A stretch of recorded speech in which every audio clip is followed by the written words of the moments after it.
Sai gold తాకట్టులో ఉన్న మీ బంగారాన్ని విడిపించి మిగిలిన డబ్బు తిరిగి మీకే ఇస్తుంది Sai gold. Phone number 9618555555. Hi, welcome to view point.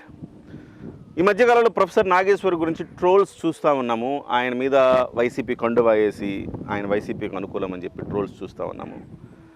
Professor Nageshwar గారిని అంతలా ట్రోల్స్ చేయాల్సిన అవసరం లేదు. ఫస్ట్ థింగ్, దానికి ఎందుకు ట్రోల్స్ చేస్తున్నారంటే ఆయన పెట్టిన ఈ పోల్లో వైసీపీనే గెలుస్తుందని చెప్పిందంట పోల్. ఆయన ఆ వీడియోలో చెప్పాడు. ఆయన దీనికి వేరియస్ ఫ్యాక్టర్స్ ఉంటాయి, ఇది కేవలం అంత జెన్యున్ అనుకోవద్దు, వేరియస్ ఫ్యాక్టర్స్ దీన్ని ప్రభావితం చేస్తాయని కూడా చెప్పాడు.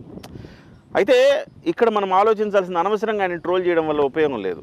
ఎస్పెషల్లీ జన సైనికులు ప్రొఫెసర్ నాగేశ్వర్ గారిని ట్రోల్ చేయొద్దు. ఆయన పవన్ కళ్యాణ్ గారి గురించి ఎప్పుడు మంచిగానే చెప్తున్నారు, ఆయన్ని ట్రోల్ చేయొద్దు. ఇంకోటి నేను చెప్తా, ఎందుకు అట్లా ప్రభావితమైందంటే 2-3 ఇష్యూస్ మనం చూడాలి. ప్రొఫెసర్ నాగేశ్వర్ గారు మనకి ఆ పెట్టంగానే పోల్ పెట్టంగానే నాకు తెలుసు ఆ పోల్స్ ఎట్లా జరుగుతాయో నాకు తెలుసు. ఇప్పుడు నేను పోల్ పెట్టాను అనుకోండి, పవన్ కళ్యాణ్కి 21కి ఎన్ని సీట్లు వస్తాయి అని నేను పోల్ పెట్టి 10 సీట్లు, 15 సీట్లు, 20 సీట్లు లేకపోతే 5 సీట్లు అని ఇచ్చాను అనుకోండి, ఆ పోల్లో ఏమి ఇస్తారండి మీరు? 20 సీట్లు ఇస్తారు, అంతేనా కాదా? ఎందుకంటే జనసేన అభిమానించే వాళ్ళు నా ఛానల్ ఎక్కువ మంది ఉన్నారు కాబట్టి 20 సీట్లు ఇస్తారు. అది నిజమైపోతుందా? లేదు. పవన్ కళ్యాణ్ ఇంతకుముందు, ఇవాళ కాదు, ఒక 4 నెలల క్రితము పవన్ కళ్యాణ్ ముఖ్యమంత్రి అవుతాడా అవడా అంటే ఏమని ఇస్తారు? అందరూ ముఖ్యమంత్రి అవుతాడని ఇస్తారు. ఎందుకంటే మన అభిమానం కాబట్టి మనం చెప్తాం. వాస్తవ పరిస్థితులను పక్కన పెట్టేసుకుంటాం, మన అభిమానం కాబట్టి మనం చెప్తాం. ప్రతి ఛానల్కి ఒక ఆత్మ అనేది ఉంటుంది. ఇప్పుడు సాక్షి టీవీలో ఏమైనా పెడితే అద్భుతమైన రిజల్ట్ వస్తుందా? జగన్మోహన్ రెడ్డికి వస్తుందిగా, వస్తుంది. TV5లో ఏబిఎన్లో పెడితే చంద్రబాబు నాయుడుకి అద్భుతమైన రిజల్ట్ వస్తుందా? వస్తుంది. సో అట్లా నేనేమంటానంటే ఛానల్కి ఒక ఆత్మ ఉంటుంది.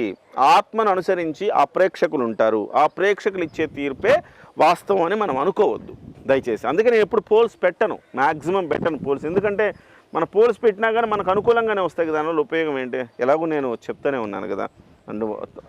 అయితే నేనేమంటున్నానంటే దాంట్లో ప్రొఫెసర్ నాగేశ్వర్ గారి దాంట్లో కూడా వైసీపీకి అనుకూలంగా రావడానికి కారణం ఆయన ఛానల్ ఎక్కువ వైసీపీ వాళ్ళు చూస్తారని కాదు. ఇది ఒకటి గుర్తుపెట్టుకోండి. ఆయన ఒక పోల్ పెట్టాడు. ఆ పోల్ పెడితే ఆ పోల్లో తెలుగుదేశం పార్టీ కొంచెం, అదే కూటమి కొంచెం ఎక్కువ కనిపించింది అనుకోండి, వెంటనే వైసీపీ వాళ్ళు స్పందిస్తారు. స్పందించి దాని మీద అదే పనిగా ఓట్లు వేస్తారు దానికి. ఇప్పుడు బిగ్ బాస్ షో ఎట్లా, అట్లని ఇదంతా కథ. సో వెంటనే ఓట్లు వేస్తారు.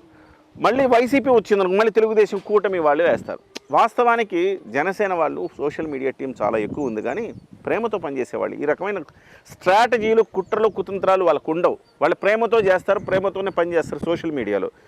కానీ ఇట్లా మనం వెళ్ళి నాగేశ్వర్ గారి పోల్ని మనం ప్రభావితం చేయాలనుకునేంత స్ట్రాటజీలు ఉండవు. అంటే ఒక వ్యవస్థ, జనసేన పార్టీకి అందరూ స్వచ్ఛందంగా పనిచేసేవాళ్ళే. ఇందులో ఒక వ్యవస్థీకృతం అంటే ఆర్గనైజ్డ్ సిస్టమ్ లేదు. ఇందులో ఎవరికి వాళ్ళు పనిచేస్తూ పోతారు. కానీ అట్లా కాదు వైసీపీలో. మీరు అబ్జర్వ్ చేస్తే కొన్ని వందల యూట్యూబ్ ఛానల్ని వాళ్ళు కొనేశారు, కొన్ని వందల యూట్యూబర్లను, కొన్ని వందల సోషల్ మీడియా ఇన్ఫ్లుయెన్సర్లను వాళ్ళు కొనేశారు. బోలెడంత డబ్బులు, కొన్ని కోట్లు, కొన్ని వందల కోట్ల పార్టీ సోషల్ మీడియా మీద ఖర్చు పెడుతోంది. ఎందుకంటే వాళ్ళకి తెలుసు జనసేన పార్టీకి ఖర్చు లేకుండా సోషల్ మీడియాలో విపరీతమైన ప్రచారం వస్తుంది, మనం మాత్రం ఖర్చు పెట్టాలని వాళ్ళు ఖర్చు పెడుతూ ఉన్నారనమాట. ఆ ఖర్చు పెడుతున్నప్పుడు వాళ్ళకు స్ట్రాటజిక్గా వెళ్తారు. ఆ స్ట్రాటజీ ఏంటంటే నాగేశ్వర్ గారి పోల్ని ప్రభావితం చేయాలి, వీలైనంత ఎక్కువ మంది జగన్మోహన్ రెడ్డికి ఓటేయండి అని చెప్పేసి ప్రభావితం చేస్తారు. ఆ ప్రభావితం చేసినప్పుడు అది లేస్తుంది. అది లేచిన తర్వాత ఆయన ఆటోమేటికల్లీ ఇది వైఎస్ఆర్సీపీకి ఎక్కువ ఉందని చెప్పాడు. అంతే తప్ప అంతకు మించిన ఆయన కూడా చెప్పాడు. పాపం ఇది పోటాపోటీగా వచ్చే అవకాశం ఉంది, రకరకాల వేరియస్ ఫ్యాక్టర్స్ ఇందులో పనిచేసి ఉంటాయి, కాబట్టి ఇదే నిజమని మీరు భావించకండి, అయితే నా దగ్గర వచ్చింది ఇది అని చెప్పుంటాడు ఆయన. అంతే తప్ప ఆయన అనవసరంగా ట్రోల్ చేసి వైఎస్ఆర్సీపీ కొండవలేసి, సరే తెలుగుదేశం వాళ్ళు చేసుకుంటే చేసుకునేయండి, కానీ జన సైనికులు మాత్రం అలాంటి పనులు చేయొద్దు. ప్రొఫెసర్ నాగేశ్వర్ గారు ఓకే, ఆయన మంచిగానే విశ్లేషణ చేస్తారు, పెద్ద ఆయన, డెఫినెట్గా గౌరవనీయులు. కాబట్టి ఆయన ఎప్పుడైనా పనిగట్టుకొని విష ప్రచారం చేస్తే తప్ప కొంచెం ఇలాంటి వాటిల్లో మనం కూడా కాస్త అర్థం చేసుకుని ముందుకెళ్తే మంచిది. అనవసరమైన ట్రోల్స్ చేయకండి.